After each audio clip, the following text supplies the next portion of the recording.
What we actually have in Nigeria are not leaders. Otherwise, we won't have people like Abacha. Look at Abacha loot. Up to today, we are still receiving Abacha loot. Imagine if the election process was built on blockchain, which is like, is a ledger that anybody from anywhere, can see. Do you understand? You can't manipulate it.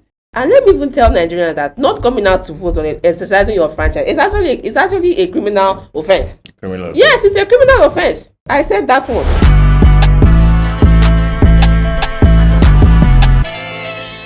Welcome to the Jude Umeano Crypto Podcast, where you get to learn everything crypto. We have a lot of things to talk about in crypto in this podcast. But today, we'll be talking on the upcoming Nigeria election. Will Peter Obi win this election?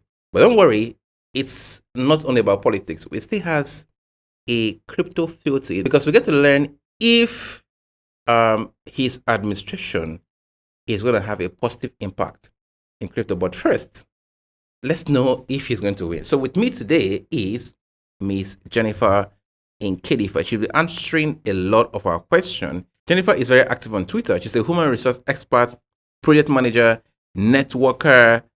She's a motivator, a philanthropist. She's a political enthusiast, and she likes sports. Plus, she is very obedient. You're welcome. Thank you for having me. Actually, I am like 2 million obedience. Great.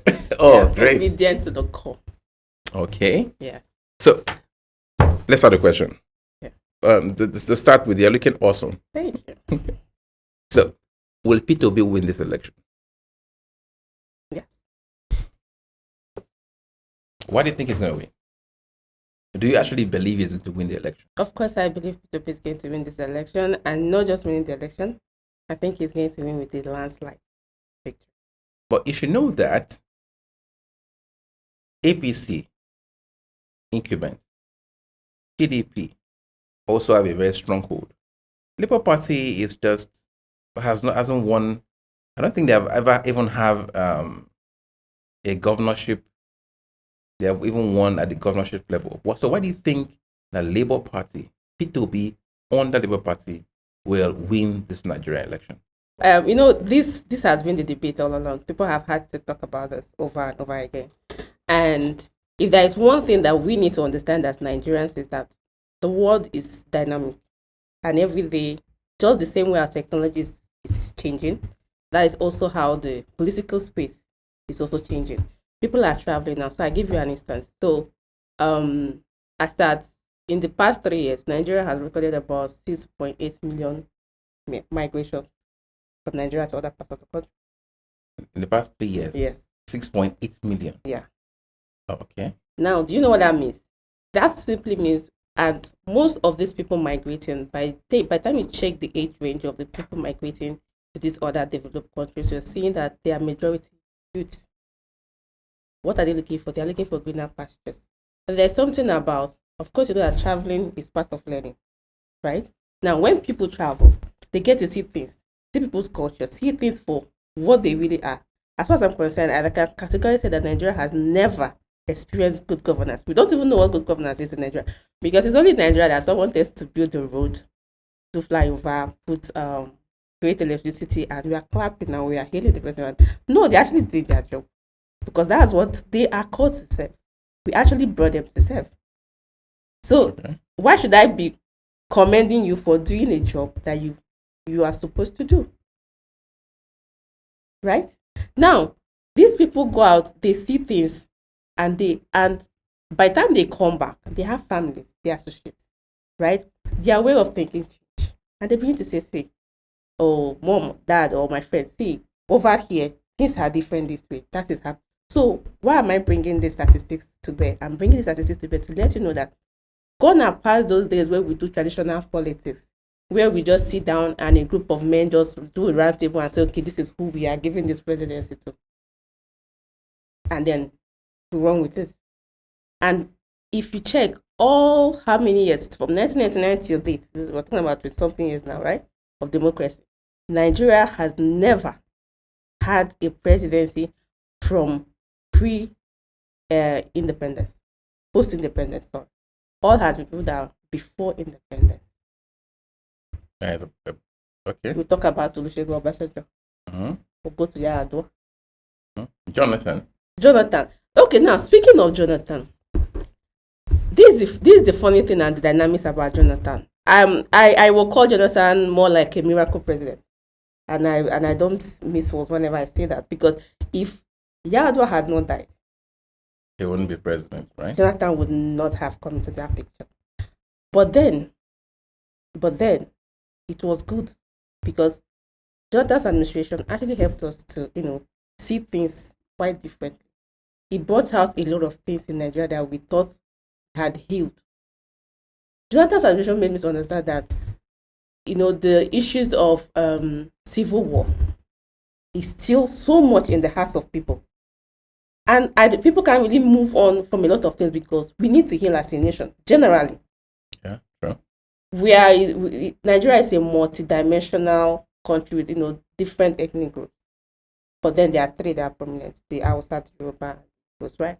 And for every single day you go to the court, you will see Bolu wears Choma wears all those kind of things. But at the end of the day, once it's time for election, begin to see so much hate. The bigotry is on another level. You begin to ask, what's going on? And people start bringing up these issues. They start talking about the war. Yeah, true. That means the country really, we have not healed, and we have never had a president who have really come out to say, in this, as part of my administration, as part of my, goals to unite the country, I want us to agree and come to a time that, okay, this is this. All right. But still going on the chances of Peter Obi winning the election.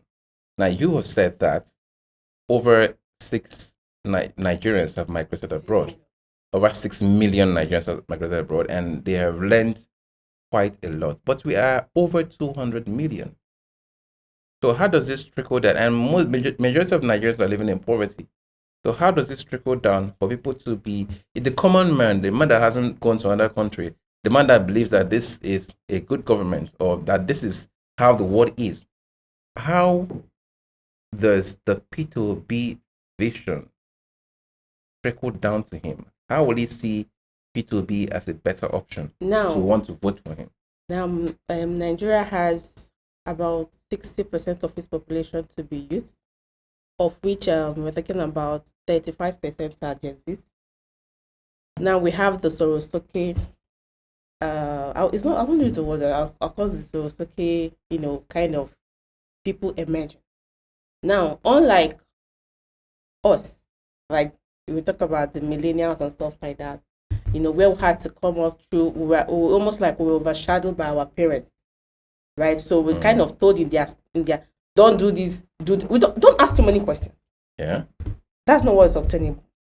And a lot has happened for the Nigerian, for a typical Nigerian to know that this government we don't have your heart. I mean, we saw what happened during COVID. As far as I'm concerned, that was the breaking point for me as a Nigerian during COVID, when not just international organizations, individuals, we had top individuals in this country that contributed. We had musicians, at least, if not for any other thing, the likes of Two-Face donated about 10 million. Individuals were donating money to help. And as God will have it, it's not like as if Nigeria really had the health when it comes to our health factor, as our health sector. That's a complete rubbish. Yeah. But for some miraculous reasons, God just kind of, stood in the way for Nigeria. It wasn't as devastating as it was in other parts of the country. But because, imagine how tiny that was, because of how weak our economic, strength was, it affected a whole lot. Businesses shut down. People were hungry. A lot were happening. And what did the Nigerian government do? You see, you go to international engagements and attend international organizations. Oh, we need help. We need this. We need that. The COVID-19 palliative that was supposed to be given to the common man was not, I state it again, you can go and verify it, it was not provided by the Nigerian government. Oh. So what right does another human being have to hold things like Indomie? Gary? When that video went, viral and everyone was talking about this, I actually wondered, why was it kept? Exactly. Why was it kept? Because I don't understand. That brings us to, what I'm trying to say. That is exactly where we are now. A situation whereby things meant for the masses are hoarded by a few elites, a few people, and then tomorrow they come out and most of the go and check how many let me use the word celebrities now, because as long as you're known as a celebrity, go and check. If there are 100 celebrities in Nigeria, 80% of them are into NGO. I can verify. Now, these are the things tomorrow they will come out and start, giving you the impression that we care. No. And then the common man is there, you're hailing them, because they've impoverished you. You don't even have access to. I thank Obasanjo for bringing internet to us, because even for those people who have not been able to travel out, they're in the internet. They are seeing what is obtainable in other places. Okay. Recently, I watched a video where even in Katsina State, they were stoning Buhari's. That is how bad it was. Now, how can you tell me? I use, for instance, let's look at some of the contenders on this list. Now, in Borno, we have Eshetima, who, when we had the bring back the Chibok girls case, right? We had the bring back, and at some point, it became like a political topic. Those were people's children sent to school, under the watch of the government, and that happened. But then, we're not talking about Chibok girls. I want to talk about Shetima as a person. Now, this happens to be one of the contenders, though as a vice president under the PDP umbrella. And Shetima in Borno gave people, I don't know what they call it, but this shoemaker, normally in the East, we call it paka paka. Mm-hmm. That is what a human being gave people as youth empowerment. God have mercy. You bought wheelbarrow with a bag of orange as youth empowerment. And the worst part is that they snap these things, they send it to and people are healing them. So you practically give them that stuff you walk around with to shine people's shoe. As youth empowerment. Yes, for real.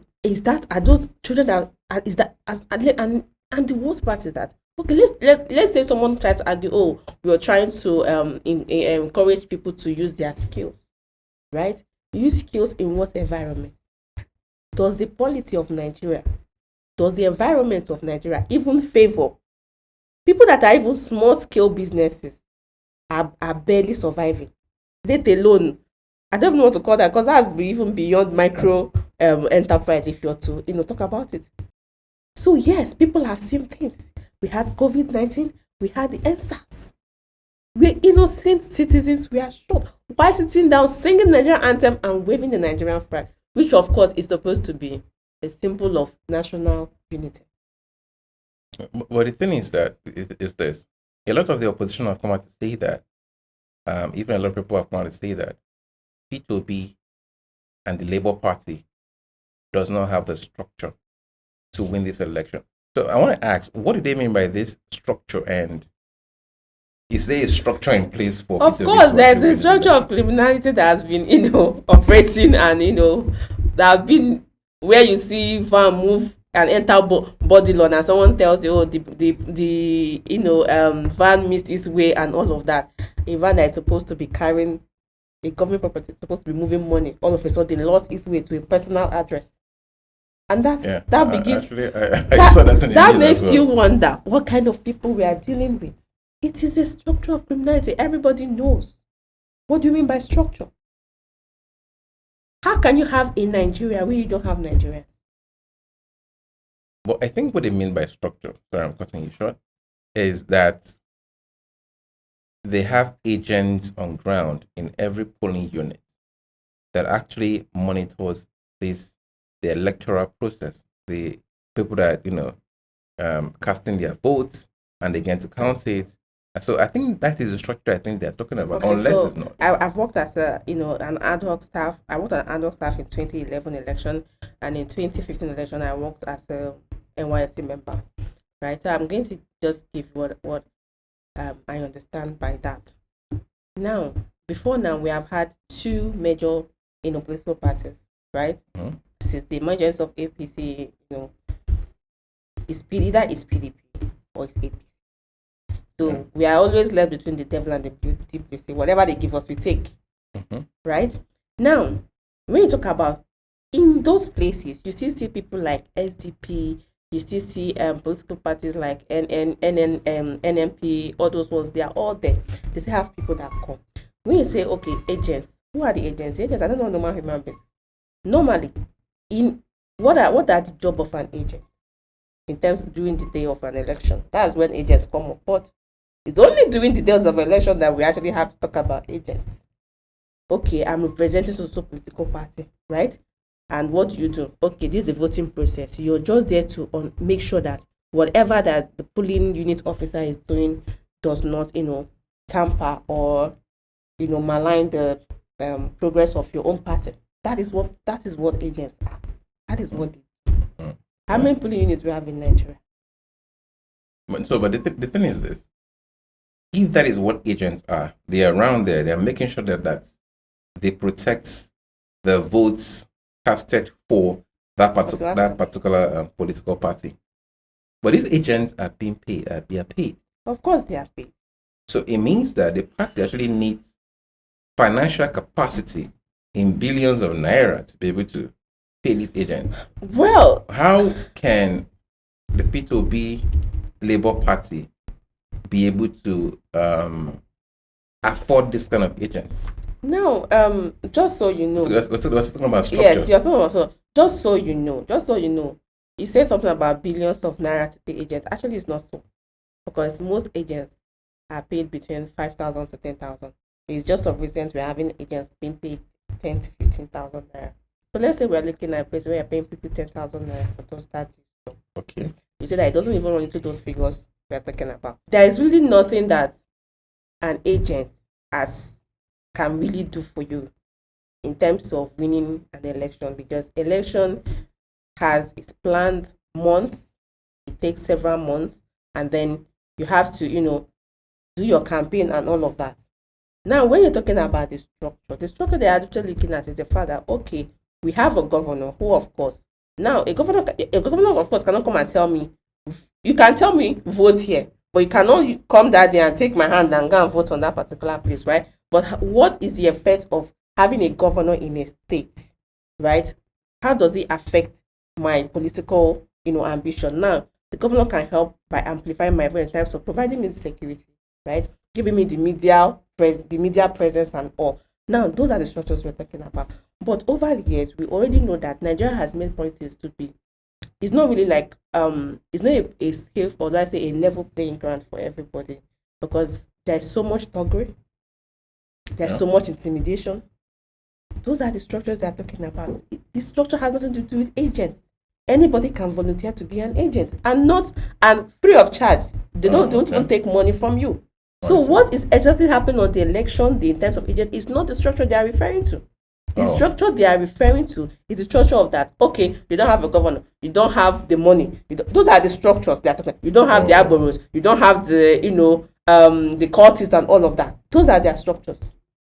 I can agree. It's more like you don't have ability to rig the election. Exactly. And the funny thing is that most of these people, when the funds, okay, I don't understand why anybody will want to sell a ticket, 100 million, a political ticket. Yeah. I want to contest.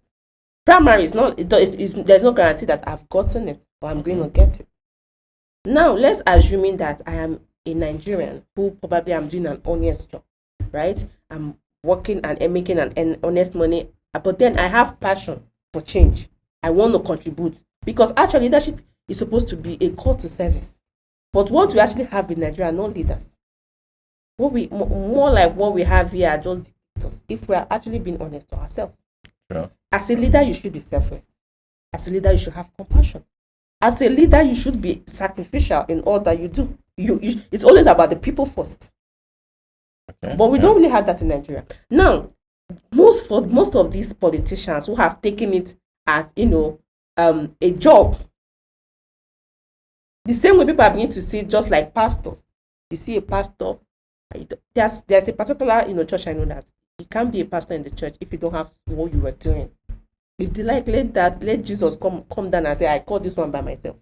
They'll tell you, go and have something you're doing. Why? Because these are things these are ways to curb corruption. These are ways to call people coming into government and they are stealing. I don't think Nigeria should be electing people into office, people who have nothing into office. Because you see someone who was absolutely nothing gets into office, and in a matter of a year, they bought a house in USA, in UK, the children are traveling, and you're beginning to ask yourself, and that is what most, like people from the 30s, that's the notion we have. Because it now made politics look like politics is a job.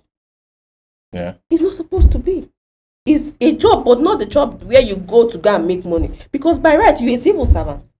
So I'm supposed to pay you the same way I'm paying a civil servant. And in Nigeria today, we have 30,000 naira as minimum wage. Yeah. But the money that is seen, what am I even saying? Calling the senator will be too much. Let's come down to the state. So you see that at the end of the day, the structures we are talking about are simply structures of, criminality. Now, like I was saying, if I happen to come and as maybe after I have struggled, maybe run to friends or whoever, and I'm able to raise 100 million to come and buy a form. When I get into office, the first thing I want to do is to recover back my money. True. And we're in a democracy whereby the president happens to be the commander-in-chief. The powers are enormous. And in Nigeria, as an incumbent, you they can't arrest you when it comes to in terms of legal. You cannot be probed. Sure. So while I'm there, I will suck all I can, trickle it down to, otherwise we won't have people like Abacha. Look at Abacha loot. Up to today, we are still receiving Abacha loot. Every December, Abacha will just, he does for us Valentine gifts, December promo as will. I can tell you that half of the money so far of what they say Abacha is not even quarter. So this is all about structure of criminality, and that is what we need to destroy. Because by enriching few people, you have impoverished millions. Have we ever had a free and fair election in Nigeria? No, honestly, no. So, if the structure the other parties are talking about is ability to actually rig the election in your favor, right? And Peter Obi and the Labour Party is banking on a free and fair election to come out victorious. How do they want to achieve that? Okay. Now, like I said, and how can stay obedient achieve that? Contribute to making sure the election is free and fair. All right. So now, like I said, I worked in 2015 election, and I give you the process. So then we worked with card readers, right? Now, if you check the history of Nigeria from 1999 to 2023, after 1999, we had about 57.9 million registered voters. As at today, we have 96.3, as against 83 million in 2019. As against 64 or 62 million in 2014, right? 2014, 2015. Now, APC came into power currently with about 15 point something million votes. And PDP came close with about 11 million plus. In 2015, it was still the same 15 million, but then PDP had about 12 million, almost getting to 13 million. Now, if we have people who registered in 2015 and they are about 64 million, and APC won with 15 million, and PDP that followed closely had about 12 million, that's about, let's say, plus or minus 30 million. What happened to the remaining 30 million? I didn't come out of it. Now, during the time of card reader, like I was saying, remember that INEC dishes or gives electoral materials based on how many number of voters in a polling unit. So they're going to give you a small amount of ballot paper and all of that. And then the typical method was where you come, you bring your card, it's verified, and then you're accredited. By accreditation, they will ink your hand, so that when you're coming to now vote, that is like a proof. Oh, I have been accredited and I'm allowed to vote. Ink that anybody can get anywhere and can, put on their finger. Now, after election, by right, you're supposed to cancel your ballot papers out. Okay. Yes, you're supposed to cancel every unused ballot paper. Destroy it. Yeah. But then they don't do it. Okay. We've never had what we have now in terms of the beavers. In 2015 election, a lot of incident form was recorded. The incident form then served as, okay, I came for election, I came to vote, and my card was verified, but my fingerprint did not work. Okay. So therefore, the next thing, they just give you an incident form and you just sign. Forgetting that gave people room to do what we call third-party voting. People have voted for by proxy. You can vote for anyone. All I can claim, and again, if you look at the quality of the card, like me personally, even right now, my card, if I bring out my card, I used to ask myself, is this me? Because the picture there, I begin to wonder, what kind of machine are these people printing this thing out? There has been a lot of loopholes over the years that is easy to manipulate, is easy to rig. Because then, after we are done at the polling units, we have to go back to the rack center, where you now go, return, give your report to your returning officer, who may have been compromised. But in this case now, it's not like that. Right there and right then, once you're done, all what does other polling units or agents or even voters, because when you're done voting, you count these votes with everyone. You bring it out and show people for them to see. Yeah. It's the people that determine which vote is even invalid. Okay. Right? But in this particular election now, we don't need to get to the collation centers to do all of that. Right there on our polling, once we are done, you enter those the results right on the election result sheet, and you snap. And the moment you snap it, that is the person in charge. Yes. Okay. The presiding officer. For that polling. So what if there's no internet in that particular location or locality? Now, in a case of at least I was part of the I went to a polling unit very close to me during the mock experience, voting mock experience. People provided data. People on their hotspot for the beavers to connect. Okay. And also, beavers can actually work offline.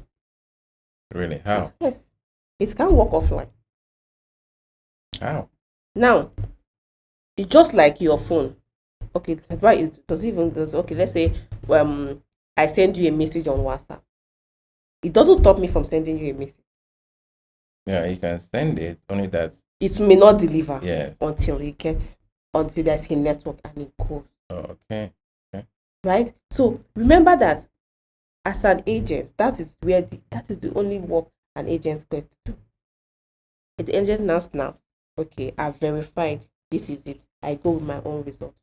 Now, I've also had instances where during this thing, individual voters are allowed to snap the election sheet. Okay. As an individual, as a Nigerian, you have that right. You are free to snap.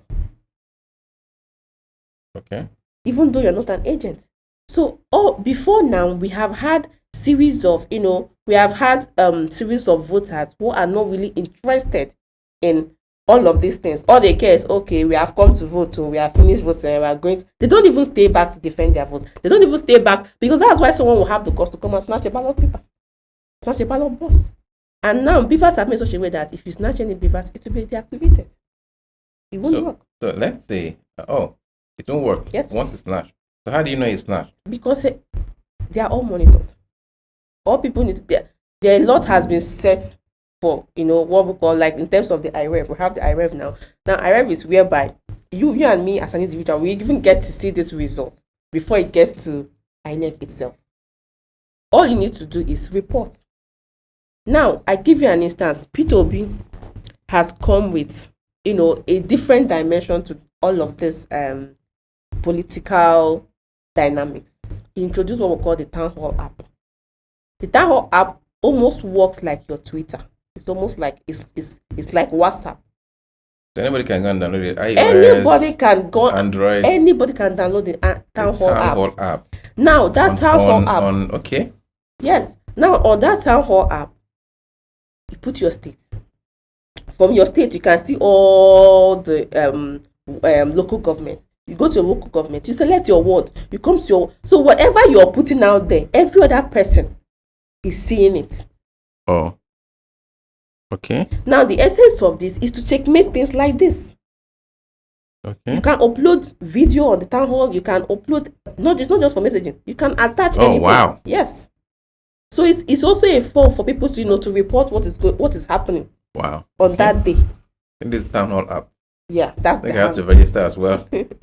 So that is the town hall app. I encourage everybody to register on the town hall app. Okay. I also encourage everybody to go So you can actually go with this town hall app to your center and actually make your own and be giving reports and give your own reports. like a media person. Oh, awesome. What is giving us updates on what is going on your polling unit. Okay. You can.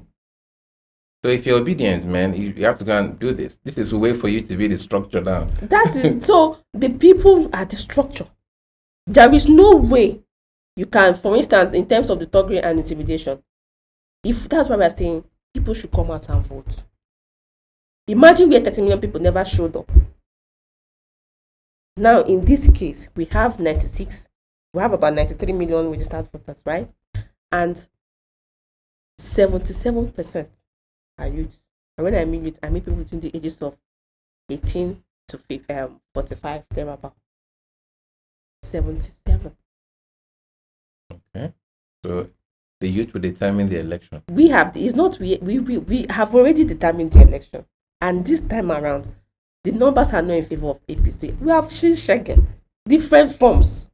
Advanced shege, minimal shege. What type of suffering have Nigerians, to the extent that even in the north, you begin to ask yourself, what will make a typical northerner want to even come out to listen to a southeasterner?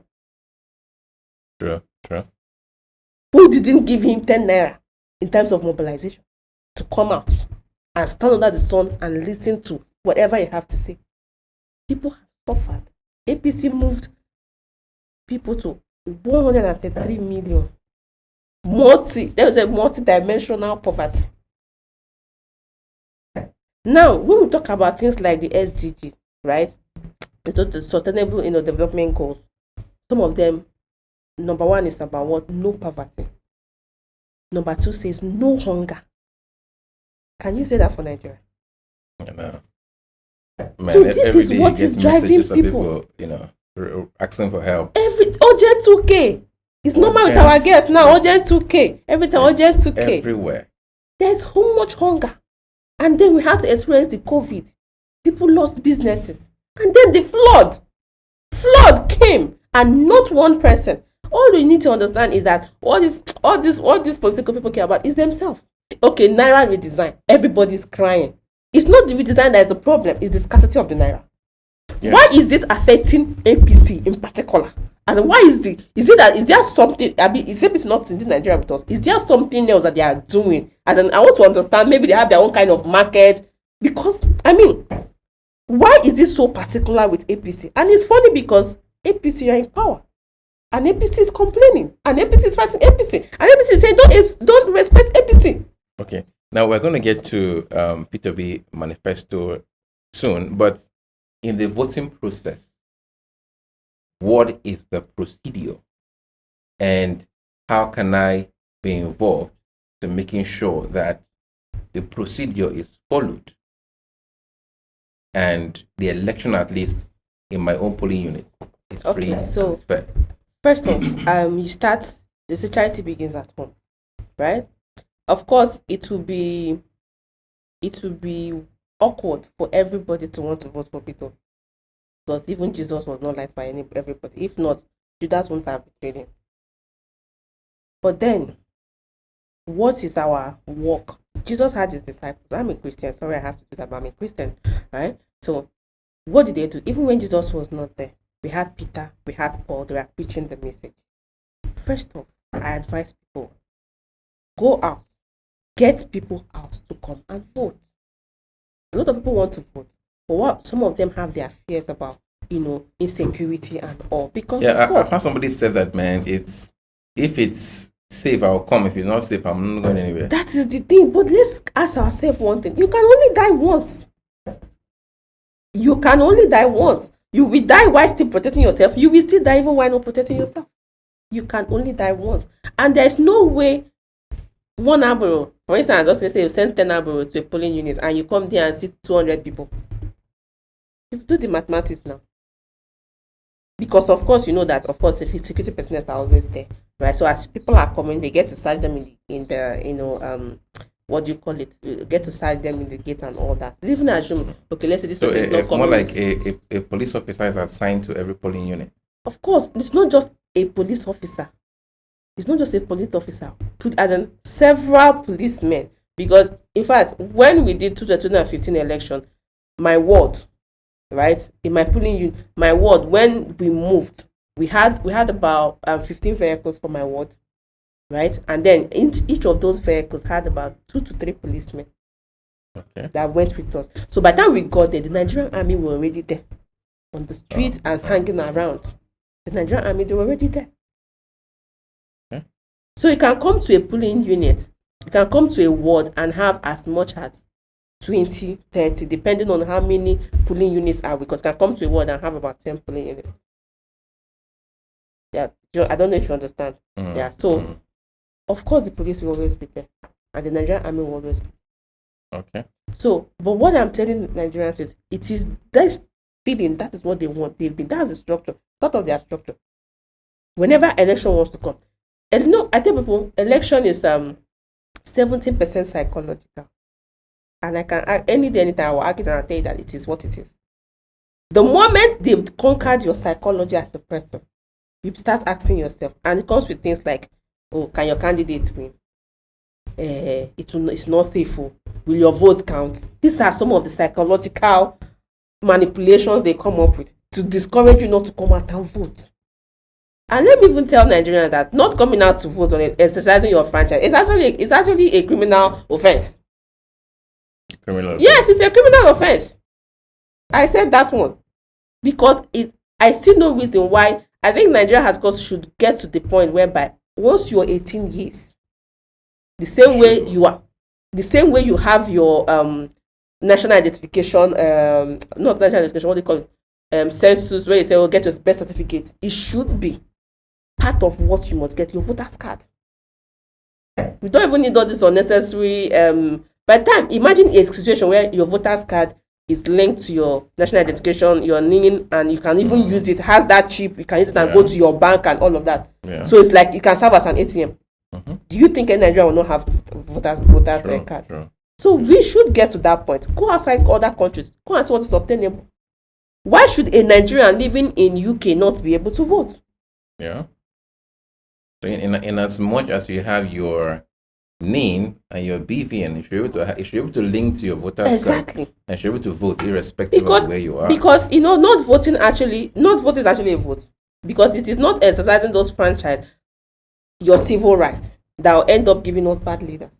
But I want us to come back to the procedure. Now, in terms of the procedure for these elections, right? Like I said, go out, talk to people, go with people, and when you're move in mass, move in groups, don't go alone. And try to be there early. When you go early, survey. In fact, I've told people, go before the day of the election. Yeah. So go out there, know your polling unit, study the area, ask questions if you need to. And when you get there, make sure you're there before even the agents arrive. Both the ad hoc staff and the INEC staff. Because when you get there, you always say that media people tend to, I mean the election observers, both foreign and national, foreign and local, they always come early. You come early, you stand there, and when they come, of course you watch them, you do the whole setup and all of that, and when they are done, they will show you, oh, this box is for election, this box is for Senate, because the two always happen the same day. So this box is for this box is for this, and then they will bring the beavers. The same way that when they are counting the result and they are showing it up, they have to show everybody the beavers, to show that beavers is within 0 number of accredited voters, that everything on that beavers is showing 0 before accreditation will start. Yeah. Now, when accreditation starts, we line up gently. We'll have the AP1, AP2, and all of that, to help arrange people. assistant polling agents or assistant polling officers, right? To now help people arrange, okay, we move in turns. Just do it gently, do it quietly. Once you get there, you give them your card. They will take the last 6 digits of your name, voter's card, the last 6 digits, they'll put into the BVAS. It takes like 3 seconds. The BVAS is actually very fast. It takes 3 seconds, you verify. Once it has confirmed your card, to bring out what do you call it, options for either the thumb printing or the face capture. Now, when you go for thumb printing, in a case it doesn't work, capture your face. It's only when these two doesn't work that you will be disqualified from voting. Well, so if your face or your thumbprint, one of them must work. It's a two-way verification process, because in this one we don't have anything like incident form. Oh, I see. So it's either you're verified or you're not voting. So you see that nobody can come and even vote by proxy for anyone. Oh, that's true. So I also ask people not to go, and especially the ladies, not to go wearing funny makeup and look different from who you are on your card, so you know. Because if you have a wound on your hands, I don't know how many. I know that you can use this. You can also use your index finger, right? But in a case where you have, or maybe probably go and start washing that day and your hand is so cold, there are a lot of things that can actually make your fingerprint not to show. So that is where your face verification should actually come in. And then once you're done, that's for the verification part. That's gone.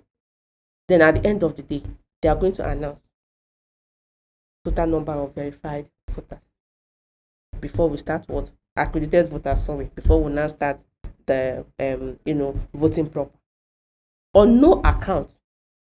So if you're not verified, you cannot vote. So you have to come early to get accredited of course, before the vote itself. Yes, election starts by 8 o'clock by right. They should be at the polling at the wards. You should be in your polling unit. I mean, the electoral officers should be there by 8 o'clock. At most 8:39 for 8:45, we have started accreditation, because accreditation goes on depending though. But most times, INEC will put it. Accreditation should end by 12. Okay. You understand? So if they say 12 o'clock, if after 12 o'clock you don't come, then that means you've disqualified yourself by yourself. So after accreditation, that is when people, and then let me remind you that on election day, you are not allowed to wear anything that, shows any party or the people contesting, because that's like indirect campaign. Because one, they are going to throw you out, or it can even lead to, disqualification of you. So you see that once the officers come, the first thing they do, when I mean officers, I mean not police officers, I mean the electoral officers. That is where you see people like the AP1, the AP2, AP3. They go around and take out all posters that are within that, polling unit. Take everything out. Okay. So make sure that so that there's nothing like instigating anybody, or because there's this thing about visual. You understand? So that you don't, make people, because so they take all those things out. Now, once the voting process starts, there's no time limit to the voting. Voting simply says till the last man accredited votes, so long as they are on ground. Yeah. So long as they are on ground. So till the last person is done voting, that is when we can now proceed to counting. So if you're not accredited, you won't vote. That means you don't, because once you come, as the accredited, you just like it's going to be forming a list. Okay. So it's from that list. Once you come from the list, there you get your ballot paper. You go and vote. Cast your vote and you stand aside and wait. So at the end of the day, like I said, people, this time we're voting with the index finger. All right. And when you're done voting, you don't go instead of if you don't fold the paper this way, because once you fold it, remember it's ink. You're using ink to vote, and try not to press the ink so much. You don't need all that ink. It's not signature you're signing. You just need a little ink on your finger, right? And just put it on. Look for for this presidential election, there are actually about 18 people. There are 18 contenders. Okay. Yes.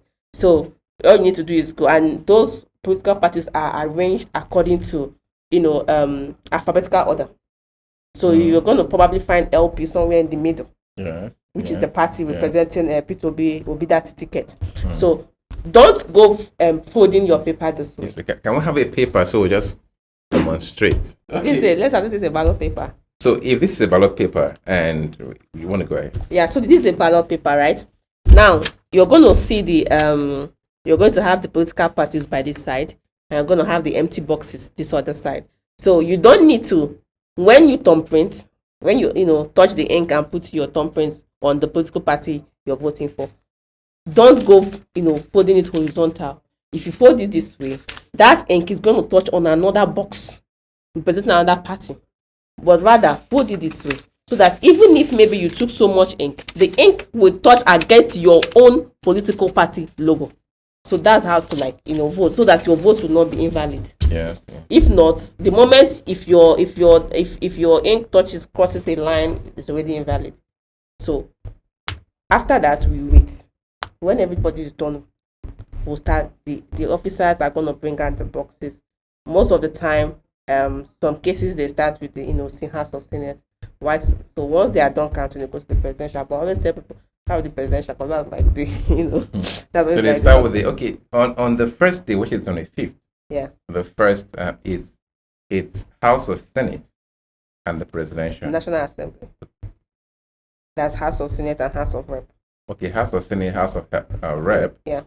And the presidential. Yeah.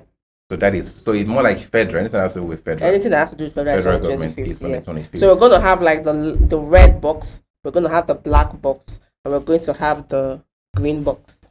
Okay.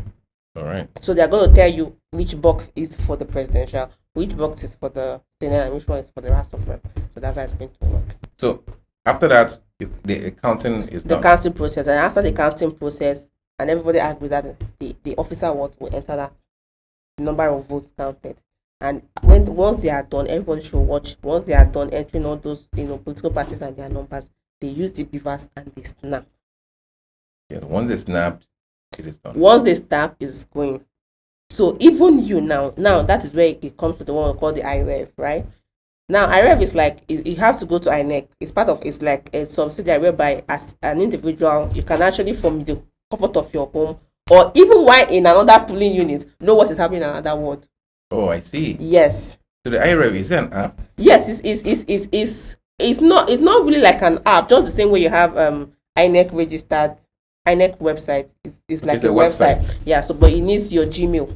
You need to register with your email. Okay. Have to register with your email and all do the rest of other questioning and just, so once I can even decide to go to Lagos State, click Lagos. Even so, it means that when the beavers is uploaded, it snaps and uploaded. So you get to even get the information faster. Oh, it goes straight to the IReV. Wow. It's going to be captured there as well. Oh, that's awesome. I think we can actually truly have more like. Yes. So at the end of the day, that will give us an opportunity that even if by the time this results get to the collation center where you have to return, where of course there could be some sort of manipulation. Yes, especially in times manipulation now. It could be in terms trying to do what we call overvoting. Yeah. Overvoting simply means, so we have 1,000 people accredited, right? Maybe in this point you actually have 1,200, but 1,000 showed up, and the 1,000 were accredited, and then 1,000 voted, and then on the result sheet, we now have more than 1,000. Voting, yeah. Do you understand? Now that is where this IReV even comes to play a good role, because that first information that was sent from the polling unit is what is going there. Yeah. So in a case where we have, because we saw this play out in Osun. We saw it play out in Osun election, and they came out and said somebody overvoting, blah blah blah nonsense. How did it happen? Because you can't actually vote if you're not accredited. So you see why people need to also turn up and make sure that whoever is in charge of your polling unit destroys the remaining ballot papers right there. Don't wait for them to take it and go. Let them destroy that ballot paper. Destroying doesn't mean they have to tear it. You don't have to tear it. You cancel it with Bible. You cancel it. That's how it's done. So you see that is why, the funny thing is that when the beavers came out of the about half of the House of Senate that kicked against the use of beavers, 98% of them were APC members. The beavers actually came to play in this whole election out of executive order. For real? Yes, because the Senate kicked against it and majority of the House kicked against it. And you know how it works in the House of Senate. 2/3. Yeah. So it actually came by executive order. Okay. The presidency use his powers to override that decision. Wow. That is because they have seen and they know. Now, the issue of the Naira note design is also an issue for them. So before we get to Naira note design, the other question I want to ask is with regards to, now we have IReV, where this information is uploaded to or reflects. I can see it, you can see it, there. and everybody can see it.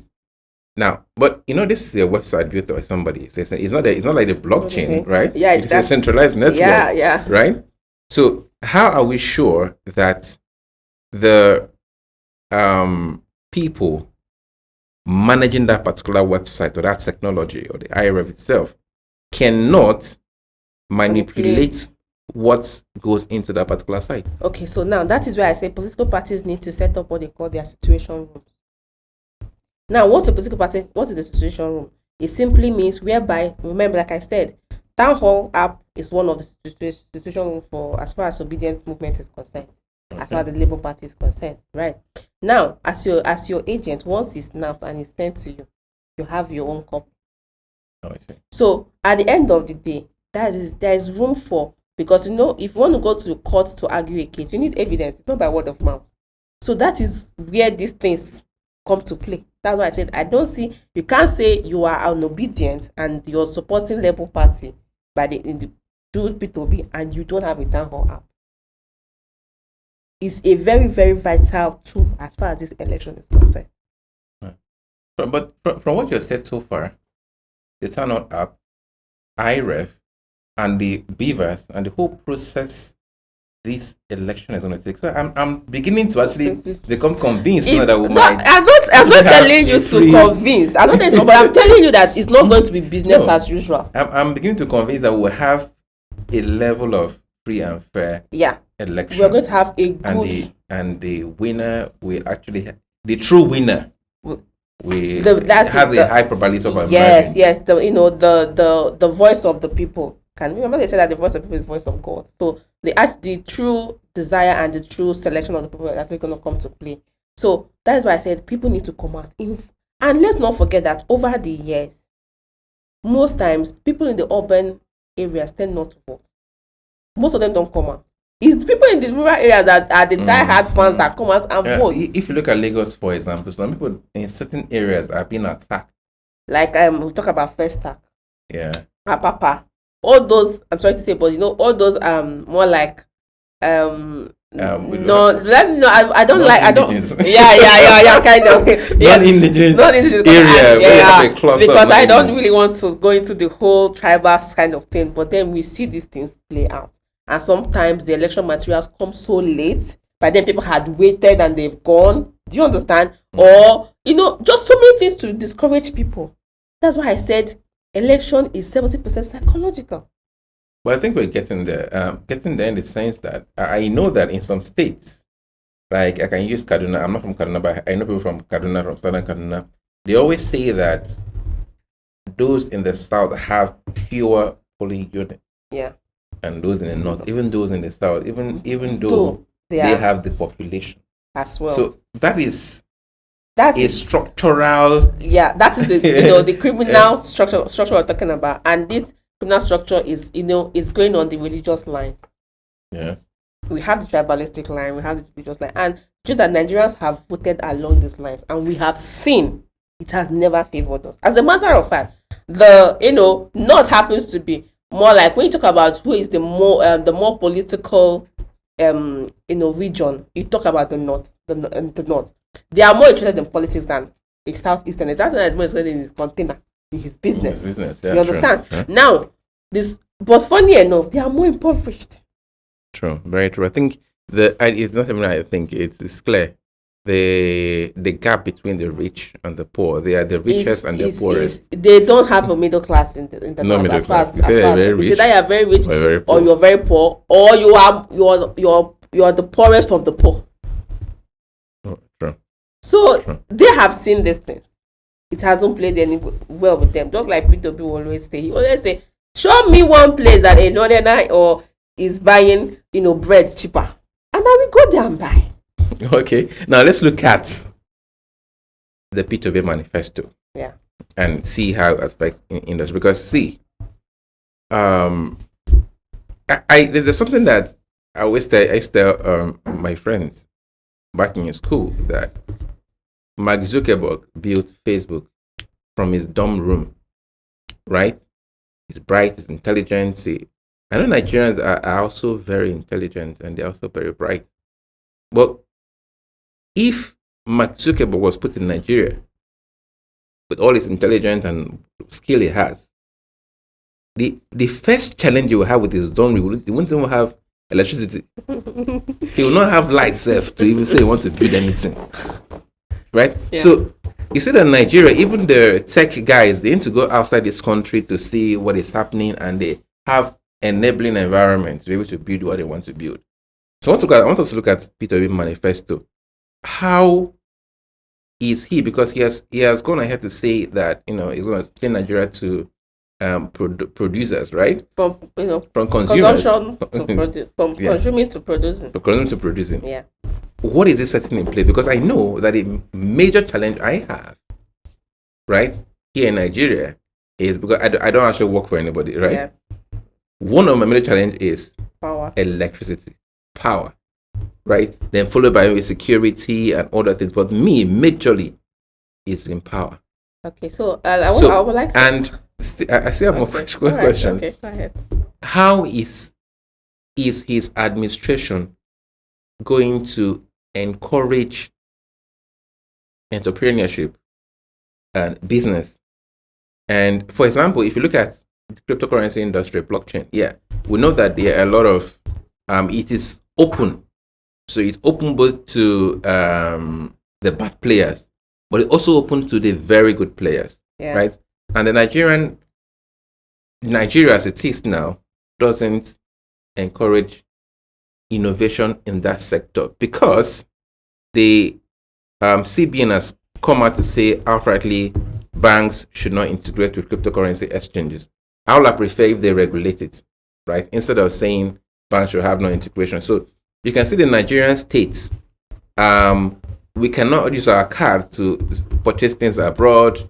If some industry like PayPal now cannot integrate with Nigeria. I, as a creator, sometimes I have clients that want to pay me in PayPal, but I cannot receive that money in PayPal. So there are a lot of things that is actually discouraging we here, entrepreneurs here in Nigeria, right? I actually have a friend that says that if Peter Obi win, he might stay. In fact, he has gone back to Dubai. He said Peter Obi is going to come back. If he doesn't win, he's not coming back. We stay where he's staying. Because maybe he has faith in the Peter Obi administration and maybe it's going to change a lot of things and make it enabling for the youth to thrive. So what is Peter Obi's manifesto saying? How is he going to make me stay in Nigeria and thrive and be able to compete globally? What is the Peter Obi manifesto? What do you have to gain? Yes. Why should I vote for him? Okay, so now we have, like I said, Nigeria has never had this code before. We have though he would like to refer to himself as a trader. So we have Peter Obi the trader, and we have Dati Ahmed the educator, who is the owner of Bayes University. You know what? Bayes University. Okay. Now, if you Google Bayes University, you will know that it's not just any kind of university. He also has his hospital, well, with standard, top-notch equipment. Now, Peter Obi is not just the regular kind of trader. This is a man who has been in the financial world for a very, very long time. He has chaired a lot of financial positions in the country. He has worked with different administrations, and we have seen his capability and his capacity in how he was able to deliver some of this. I used to use Fidelity Bank as an example because at some point, when it comes to small and medium enterprise right now, I think Fidelity Bank is one of the banks that really has a good, plan in terms of encouraging SMEs.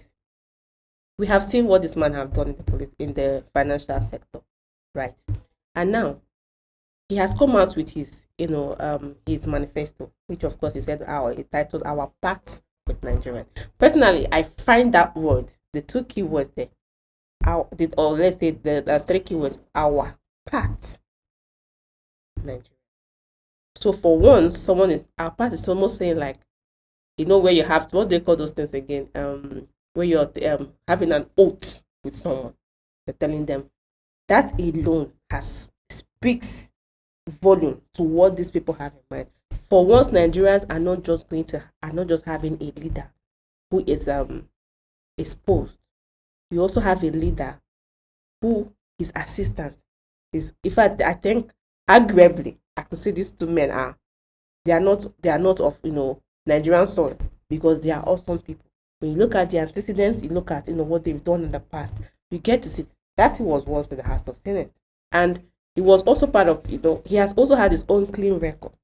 I mean, this is 9 months into since elections campaign started, when Peter Obi left the PDP, and this man has constantly said, if there's anyone who can trace 1 naira in any, even while I was as a governor or as a chairman to any establishment, 1 naira, I will stop campaigning. We are 8 days into the election. Nobody has consent. That speaks volume. And people come out and say, oh, he's stingy, he's this, in that, blah, blah, blah, blah, blah, blah, blah. Is it not the extravagant spending and way of life where people, have wealth without enterprise that has brought us to where we are? You see a PA to the PA to the PA that knows the PA and the assistant to the PA, and you're looking at the lifestyle these people are living, and you're beginning to ask yourself. They actually start stealing from the masses. Do you understand?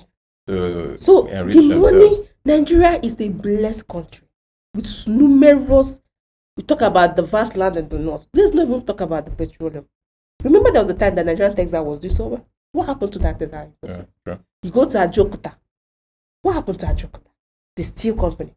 There was so much that was happening, but all of a sudden, this thing just came crashing down in one day, because we have people who are not interested in helping them. They just, and it became a place where people come. Oh, let me just go ahead and enrich myself and get out, do my own, get my own quota and go. Now this man has come out to give us his manifesto, and that manifesto is 7. Just like I don't just use to borrow the word from his predecessors. It's more like a 7-point agenda. Okay. And in one of those listen, I want to read it out, so that you hear. So the first, which is the most important thing, he says, to secure Nigeria, end banditry and insurgents, and unite our dear nation to manage our diversity such that no one is left behind. That's a very strong words. Those are very strong words. Such that no one, which means so long as you identify as a Nigerian, whether you're a child, you cannot be left behind. And that speaks a lot about what transparency. Because how can you be able to carry me along if I don't know what you're doing? So for me to actually be carried along, that means you're going to let me into what you're doing. And we know that the reason why a lot of businesses are suffering in Nigeria now is the sake of insecurity. The reason why Nigeria also as a nation is suffering is because of insecurity. A lot of investors has left. It's not secured.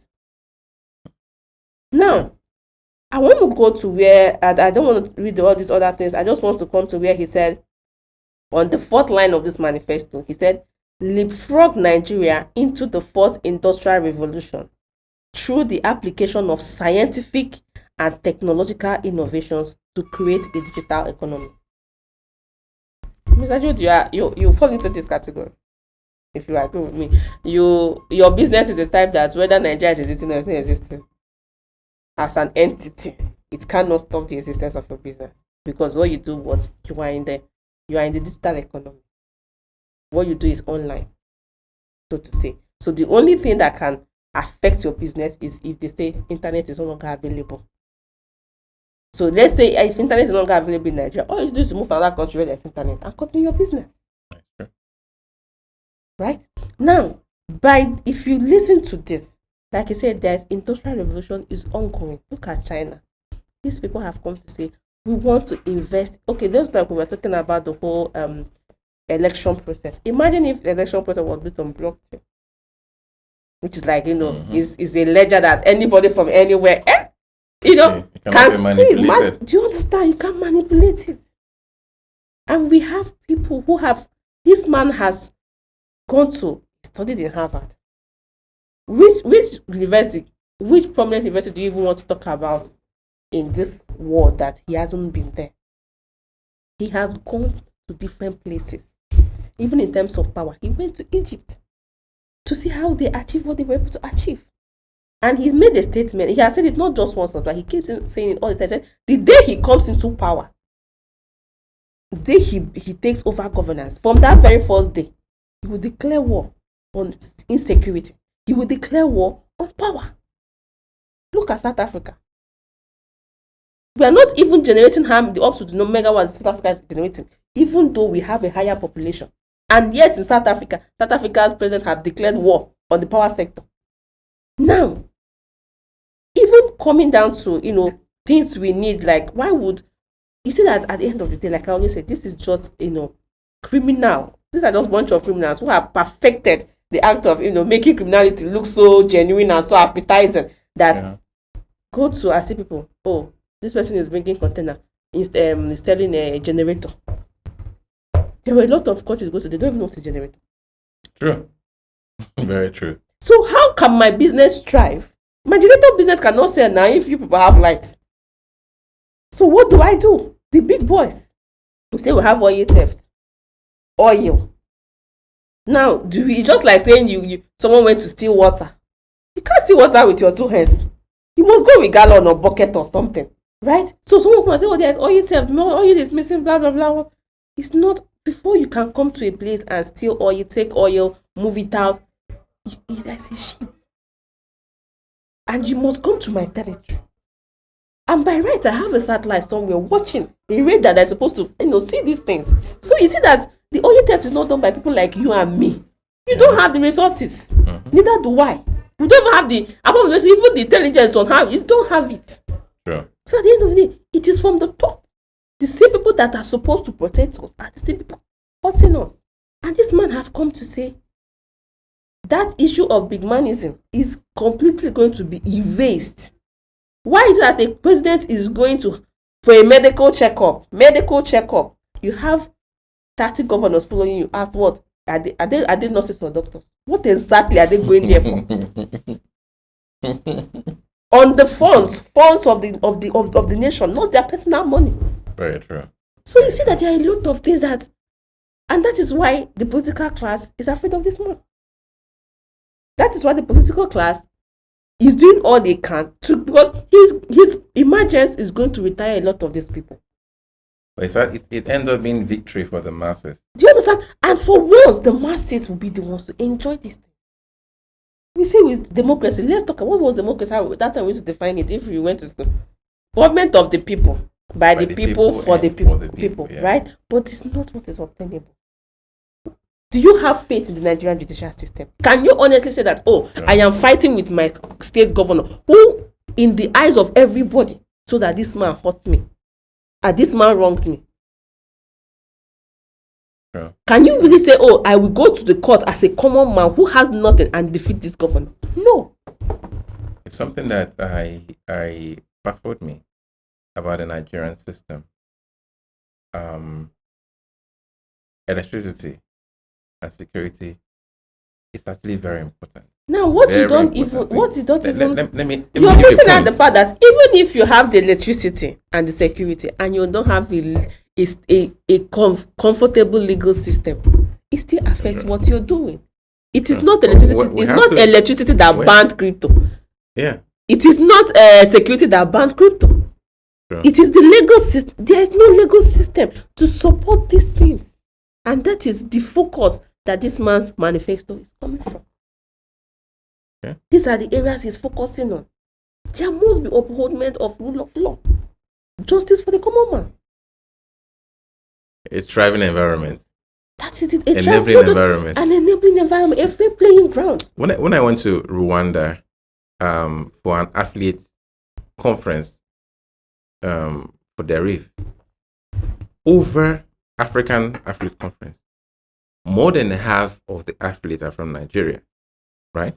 But the IReV headquarters is in Rwanda because I feel it has a better environment, but they make most of their money from Nigeria here, which is by right. If the environment was enabling, they should be here, actually. Now, let's take, for instance, you use an iPhone. I don't. He uses an iPhone. Go and check the people buying iPhone, majority are not just Africans, they are Nigerians. Do you think Apple will ever think of coming to Nigeria as a setup company? They rather choose maybe IReV. most of the tech companies in Africa are Do you actually understand? IReV. So Yeah. we consume a lot of things here, and we don't gain anything from these companies. Go to China. And Average it Nigerian is man. not their fault. It's because our environment That is what I'm saying. is not enabling. So even you in your line of business, I know there was a time the time we spoke, you talked about, you were trying to build an exchange platform, this and that and that. Something that in your capacity you cannot be able to go through. But that's an awesome plan. That if there was a good environment, enabling medium enterprise like yours, and you come out and say, this is my proposal, this is my business plan. It is in your right as a tax-paying citizen to be assisted with loan that you can pay with a very, very, very, beautiful and interest rate. But we don't have a lot of things in Nigeria. And that dream, you've wrapped it and packed it somewhere. No, it's coming back. Thank you very much, Jennifer, for this awesome podcast. I think it's one of the best I've had so far. So before we round up, last words. My last words to Nigerians are this. Vote buying. I want to talk about the issue of vote buying. So, But first of all, Nigerians need to be very careful. With the whole scarcity of Naira, they will say, they are sharing dollars. Please, if anybody gives you dollars on that, they run because it's fake. So last 2 months, we saw where they caught an NPC man with thousands of dollars. Fake dollars. And it is the people in the rural areas that actually support this thing the most, because they flash it on their face. You won't even know that it's fake dollars until you go to change Exactly. it. With Naira, it's can identify because you're used to it. I don't want to tell you what an aboki man will do to you if you go to change dollar that is fake. They don't take it, they don't play. Just like this, it's the same kind of treatment you get when you go with fake gold. So, first off, Nigerians, for once that we want to do something that is good for our country, let us see, like I said, we have suffered 8 years, right? 1 more year or 2 more years is not going to kill us, because I'm not going to tell you that Peter Obi and that Ahmed are going to turn Nigeria overnight, because first they need to secure the country before whatever plan they try to implement will work. It is the job of you and I to say, okay, say no to vote buying. Don't let anybody, dissuade you or kind of convince you to. And please, if you see anybody, as in on that day, charge your phones, go with power bank, record everything, because the international community are going to be there. They are watching. The satellites are already on. They are looking. They are going to see these things. Let us, for once, do what is right, not just for ourselves, but for our children. We have seen the rallies. We have seen children, come out to doing rallies that normally these are not things that are obtainable. We saw the one that, went viral in Lagos, the issue of Yusuf. I saw that picture and I said, my God, this is the picture of the year. And just when we were shouting the picture of the year, another one came out of a little baby, a woman that came to campaign in this, and they carried the baby. I was giving Peter Obi to please touch her baby. A baby signifies new hope, new beginnings. We cannot afford to fail these people. It may sound weird, but a lot of our men today are not ready for marriage, because some of them don't even have the financial capacity. You've not finished taking care of yourself to go and carry a man's daughter. One, they don't even have an enabling environment to make money. Those who want to genuinely make this money, it has fostered Yahoo. It has fostered the Jackpot syndrome. Everybody wants to Jackpot. Now we have moved from Yahoo to Yahoo Plus. Who knows where we are getting to after the Yahoo Plus? I probably don't know. So that these days that people no longer see these things as anything.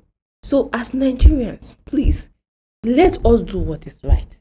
The Obidati ticket, which is coming through Labour Party. Labour Party is the vehicle we are using to drive this home. Labour Party may have its, weakness and all of that. But for now, we are looking at leaders who have ticked these 5, not just the 5, I want to say the 7 C's of leadership.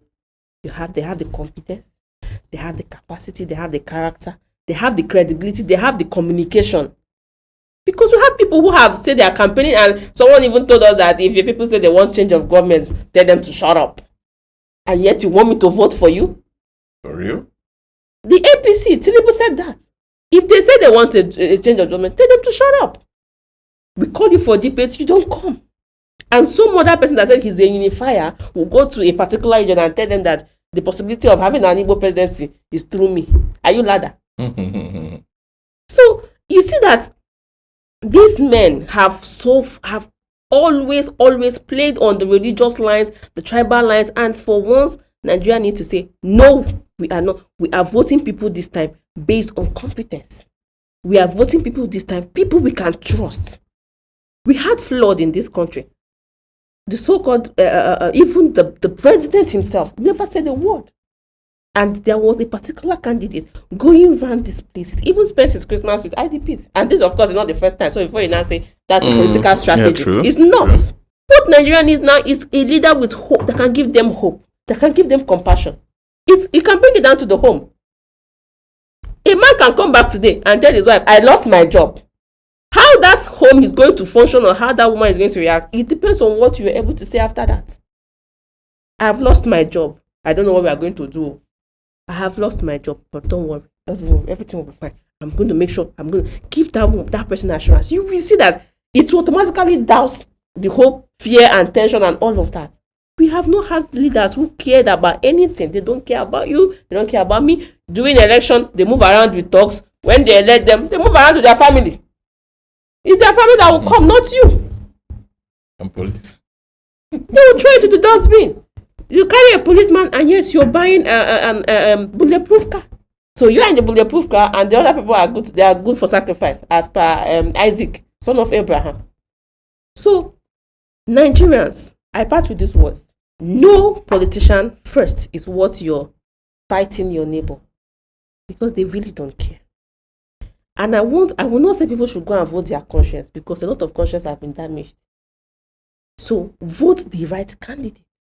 And Nigeria has never had it at a time that we have front runners, not one, not two, three. But I will even say four, because Kwankwaso, of course, we cannot it completely. In the north, he is very popular. It's only a matter of time. Yeah. It's only a matter of time. He's going to auto if he, and we have looked at Atiku, a man with, dented image that can't even, try to foreign countries like USA. So how do they not represent our interests? Or you talk about somebody like Atiku, master of SPV, special purpose vehicle, that will, create companies and, siphon money through them that you can never trace through to them. We have seen this man under Obasanjo administration. We saw what he did. Where is Nitel today? As a child, I grew up to up neighbor. Today, my child is still shouting up neighbor. So, how many years That's more? True. I'm in my 30s. What future do I want for my child? How would I want to say that even if I'm not here, I can be certain that, I'm sure that I've left this boy in a enabling, environment that he or she will be protected by the government. There's something like studying social worker in Nigeria is like waste of time. But you see that the profession is here, the course is here, but people are not doing it. A social worker will finish and travel abroad, because there is go to the motherless baby's home.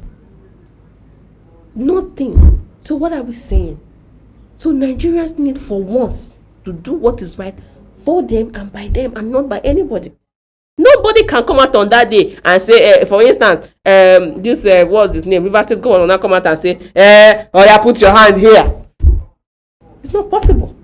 You cannot comment. You can only say vote for. But it is when I get there, it is just me and where I'm voting. So let Nigerians cast their vote for Labour Party in favor of Peter Obi and Dati Ahmed Baba. These are characters we can trust. These are men who have shown us compassion and understanding. With great track record. With great, awesome track record that even me, I ask myself, can I even measure with this small position I don't have? Can I even measure up to this man? this is what we need. Because the people you elect as a leader, it simply speaks a lot about who the kind of individuals here in the international space. So if you by bringing a drug lord, I simply means it's cocaine and marijuana. That's what they want to sell here. Atiku on his part is already a sorry case. So let us not just put competent leaders, but leaders we can be. But come to think of it, have you seen these 3 men? You don't like find something. As Peter Obi makes sense, fine. You don't like him. See his wife, beautiful woman. I mean, Nigeria, have you seen that man's wife? Beautiful woman, well spoken, well educated, and these women have said, if our husbands do not do what is, hold us responsible, hold us accountable. We will make sure.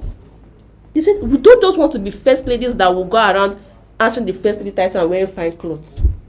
So you could see that these people, like the introduction of the town hall meetings where the women come, is awesome. The student town hall meeting is awesome. This man has shown us that my government is going to be an all-round inclusive government.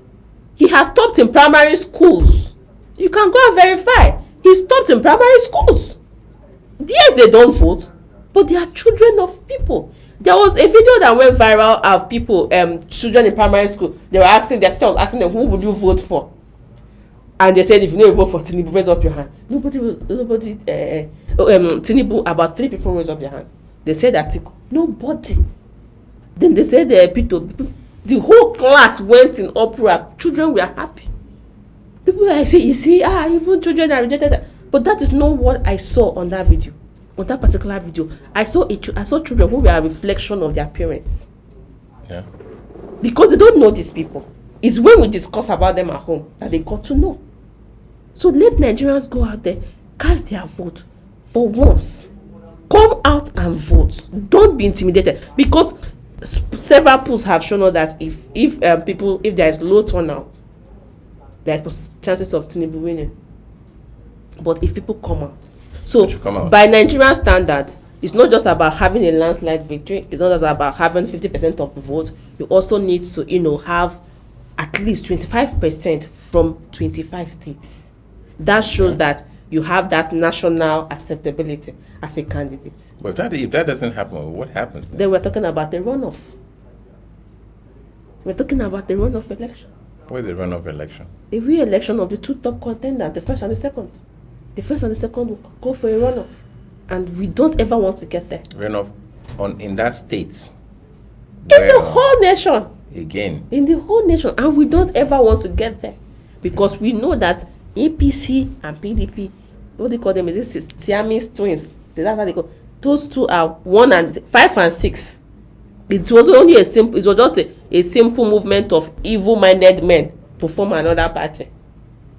Didn't change the fact that this is a highly corrupt enterprise. It did not change that fact. As at 29, my father actually took me to go register for PDP, become a carry member of PDP. I swear, I don't know where that card is, because even then, if you cannot compare the PDP of 1999, the ideologies that led these people to now, we have lost it. We have lost all manner of morals from top to bottom. People come out with a whole lot of dishing out all manner of things. We'll do this, and they never implement any. Mr. Jude, you're from Anambra, so Peter Obi is obviously your brother. Sure. And you can tell in the time of photocode and all of that, you knew what Anambra was like before Peter Obi came to power. Sure. He took that state and transformed it, that people are comfortable. Go to Emekofu Plaza. Go and see how many billions that come out of that place on a daily. Who are you to walk on the street of Opiweka by 5 p.m.? What is 5 p.m.? 4 p.m. Who are you? That man went there, and even the educational sector. I served in Anambra State. I was posted from Borno to Anambra. I served in Anambra State. I served in Anambra, to be precise. I saw this hospital, St. Joseph Hospital. I was very sick one day. I said, I was let me go to Oka. And they told me, no need. I should go. I was like, will I be going to this nonsense? When I got into that hospital. Let me tell you something that happened during Peter Obi time. So my mom, she sells stockfish, right? So she goes to Onitsha, buys them in bags.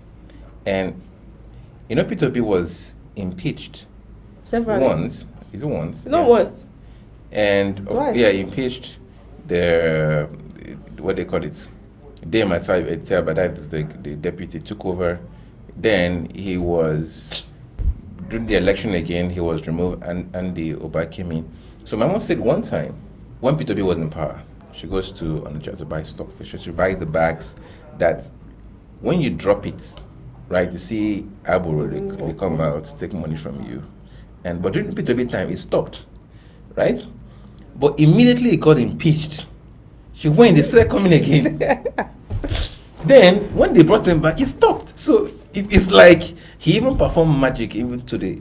It's simply saying that is what we still. That is still everything still boils down to leadership. The people are a reflection of their leaders. If you as a leader in your company, you're not stealing, you're not coming late, you're dedicated to your work, your staffs can't be too far from that. And now, because you cannot be at every place at the same time, you now put checks and balances to make sure that this is going on, that this is going on. Yeah. So that is what we're happening. How many times have you ever had to hear that in Peter Obi's time, police brutality, blah, blah, blah, blah. So if policeman have assaulted somebody and Peter Obi came down from that place, I went to go and apologize to them, to the indigent, to the citizen that, not brother, to apologize. So people don't need all this, the whole one person is moving, you're moving with 200 sirens. Is it not fuel you're buying all those vehicles? Mm-hmm. Is it not maintenance that all those vehicles Cost are of governance. Is it not people that are driving those vehicles? So he said that the cost of governance is so much that this needs to be cut down. Nigeria don't have that much. We're only owing 77 trillion there.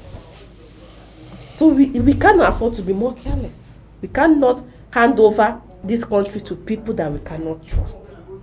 I ask people, if let's say you had the personal business that you know how you built, and they say give it to any of these contenders, I can bet you that even these people supporting APC will not hand it over to Tinubu. I'm not trying to dispute what he has done as a governor in his time, but over the years, and besides, this man is out of tune with what is happening. The man himself doesn't even get a. In fact, the video I saw they say when the letter in the Port Harcourt where they say, national anthem. And Tinubu was up his two hands like that. I say, since when did we now start doing Baba to do our national anthem? So Nigerians need to go out, come out and vote. Come out and vote. Forget about intimidation or whatever. If people are there is nothing that any thuggery or any thug can come and do to you. Come out, cast your vote, wait for your vote to be counted, and follow up. And the Nigeria we've always dreamed about. We will see a beautiful Nigeria beyond all of this crisis, and we will all enjoy it. Wow. So thank you so much. Thank you so much, Jennifer and Katie, for coming to this podcast and giving us this so much value. So guys, you hear what she said. Please come 25th, go out and cast your votes. The next one is, I think, is state level. It's on the 15th of March. So go out. For presidency, it's very important. Go and vote for Peter Obi. All right? Yes, and I'll see you in the next podcast. Yeah, thank you. Bye.